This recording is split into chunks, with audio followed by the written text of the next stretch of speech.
PIL में निर्धन व्यक्ति के रूप में वाद सूट बाय इंडिजेंट पर्सन को हमने लास्ट 2 वीडियोस में ऑर्डर 33 के रूल 7 तक पढ़ा। थोड़ा रूल 5 में मैं बता देती हूँ, थोड़ा सा हम रिवीजन करते हैं। रूल 5 में वो कंडीशंस दी गई हैं जो यह बताता है कि आवेदन कब नामंजूर करेंगे।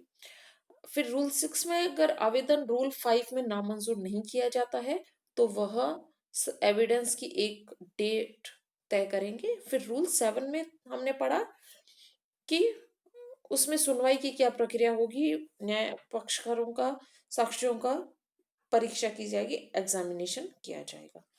अब हम आज इस वीडियो में स्टार्ट करते हैं। जो आपकी स्क्रीन पे आ रहा है पॉइंट 9 है, जो ऑर्डर 33 का रूल 8 है कि यदि आवेदन ग्रहण न किया जाए तो क्या प्रक्रिया होगी। यानी कि आवेदन को अगर मंजूर किया जाता है यानी ग्रहण कर लिया जाता है तो उसकी क्या प्रक्रिया होगी। यानी अगर रूल 5 में उसे नामंजूर नहीं करते हैं और रूल 7 में भी सुनवाई के बाद न्यायालय यह तय करता है कि उसे निर्धन व्यक्ति के रूप में वाद लाने की अनुमति दे दी जाए तो फिर आगे क्या प्रक्रिया होगी। तो रूल 8 में कहा जाता है कि जहां आवेदन मंजूर किया जाता है वहां उसे संख्याकित किया जाएगा, यानी कि उसे एक नंबर दिया जाएगा और फिर उसे रजिस्टर्ड किया जाएगा और उस वाद को फिर वाद पत्र माना जाएगा, उसे वाद पत्र के रूप में ही समझा जाएगा।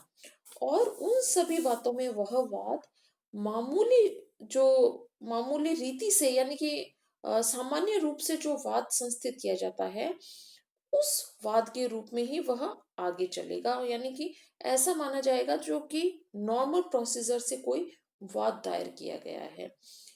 सिर्फ वह किन बातों में डिफरेंट रहेगा नॉर्मल वाद से, यानी कि सामान्य रूप से किया गया वाद और इस तरह से निर्धन व्यक्ति के रूप में वाद लाने की मंजूरी दिए जाने के बाद सिर्फ उनमें कुछ एक अंतर होगा। वह अंतर क्या होगा कि वादी की किसी याचिका, प्लीडर की नियुक्ति या वाद से संबंधित अन्य कार्रवाई के संबंध में कोई भी अगर न्यायालय फीस है या आदेशिका की तामील के लिए कोई भी देय फीस है उसको वह देने के लिए दायी नहीं होगा।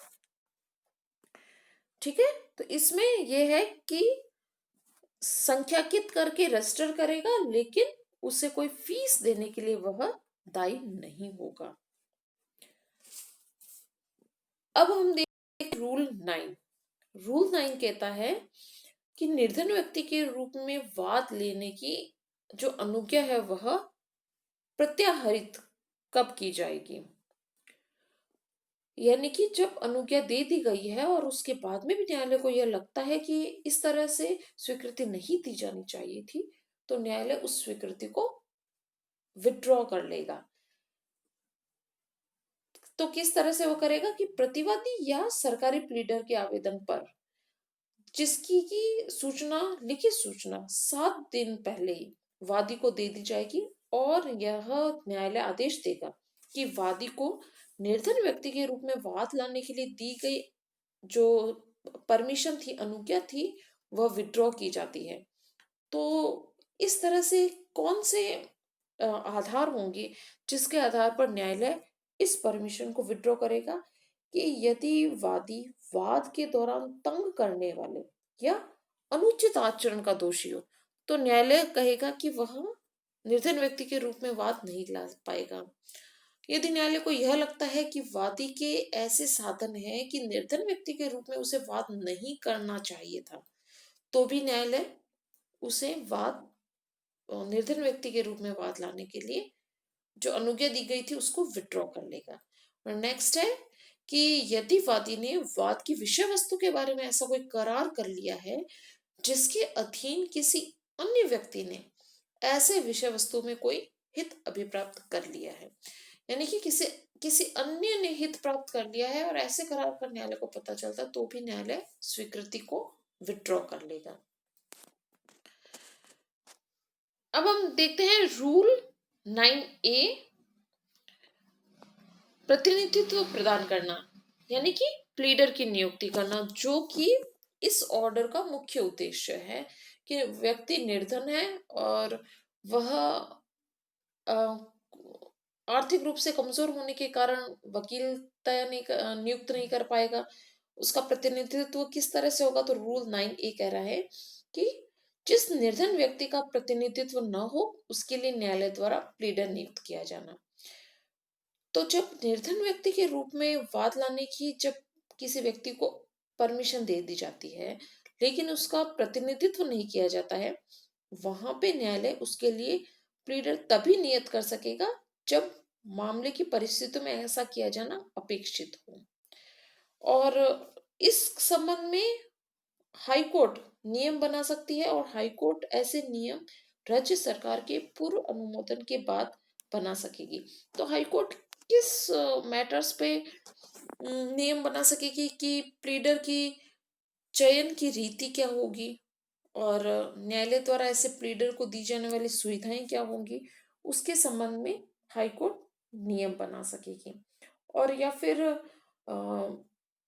प्लीडर की चयन की रीति के लिए कोई नियम बनाने हो, नियम बनाना अपेक्षित हो, तो उस संबंध में भी हाई कोर्ट नियम बना सकेगी। फिर हम देखते हैं इसका रूल 10 कहता है कि जहां निर्धन व्यक्ति अगर सफल हो जाता है वहां खर्च कौन चुकाएगा। कि जहां जो निर्धन व्यक्ति के रूप में वाद लाता है वह वादी अगर वाद में सफल हो जाता है, वहां न्यायालय फीस की उस रकम की कैलकुलेशन करेगा जो यदि उसे निर्धन व्यक्ति के रूप में वाद लाने के लिए अगर वह परमिशन उसे नहीं दी जाती तो वादी द्वारा पेमेंट की जाती, तो वह कैलकुलेशन की जाएगी और ऐसी रकम राज्य सरकार उस पक्षकार से वसूल करेगा जो उसे संदत करने के लिए डिग्री द्वारा आदेश किया गया। यानी डिग्री में न्यायालय ने जो ऑर्डर दिया है कि वह उसे पेमेंट करेगा, उस जो वसूली होगी उसकी वसूली उस पक्षकार से की जाएगी, यह डिग्री में न्यायालय द्वारा लिखा जाएगा। और वह वाद की विषय वस्तु पर प्रथम बार होगा, फर्स्ट चार्ज होगा उस पर, वाद की विषय वस्तु पर। यह हमारा रूल 10 कहता है। अब हम देखते हैं रूल 11 और 12। रूल 11 और 12 कहता है कि अगर वादी असफल हो जाता है, यानी कि रूल 10 में हमने देखा कि अगर वादी वाद लाने में वाद वाद के परिणाम में मतलब वाद का निपटारा कैसे होता है, अगर वादी सफल हो जाता है तो वो रूल 10 में है। और अगर जो निर्धन व्यक्ति के रूप में वाद ला रहा है अगर वह केस हार जाता है, वह व्यक्ति अगर वाद में असफल हो जाता है, तो निर्धन व्यक्ति के रूप में वाद लाने के लिए जो परमिशन दी गई थी या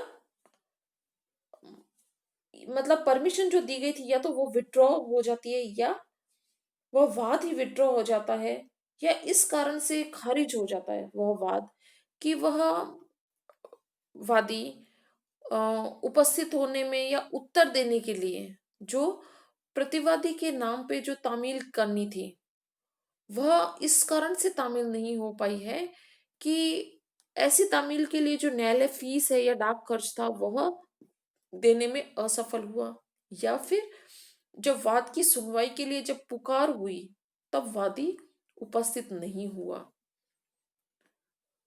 तो इस तरह से न्यायालय वादी को या वाद में जो सहवादी के तौर पर जोड़े गए हैं किसी भी व्यक्ति को आदेश देगा कि वह न्यायालय में फीस दे जो यदि उस वादी को निर्धन व्यक्ति के रूप में वाद लाने के लिए अगर उसे परमिशन नहीं मिलती तो वादी द्वारा दी जाती, तो ऐसी वह फीस न्यायालय को पेमेंट करे।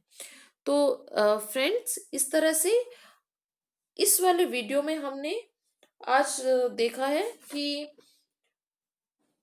अगर आवेदन ग्रहण कर लिया जाता है रूल 7 में सुनवाई करने के बाद रूल 8 में ग्रहण कर लिया जाता है तो उसे संख्यांकित रजिस्टर्ड करेंगे। फिर रूल 9 में यह है कि उसकी अनुज्ञा विड्रॉ की जाएगी। 9A में है प्लीडर की नियुक्ति की जाएगी। रूल 10 में है अगर वह केस जीत जाता है, और रूल 11 और 12 में है, अगर वह केस नहीं जीतता है तो क्या होता है। तो इस तरह से हम अब नेक्स्ट जो वीडियो होगा वो हमारा प्रोबेबली लास्ट वीडियो होगा, हम उसको एंड करेंगे निर्धन व्यक्ति के रूप में बात लाने को। Thank you so much.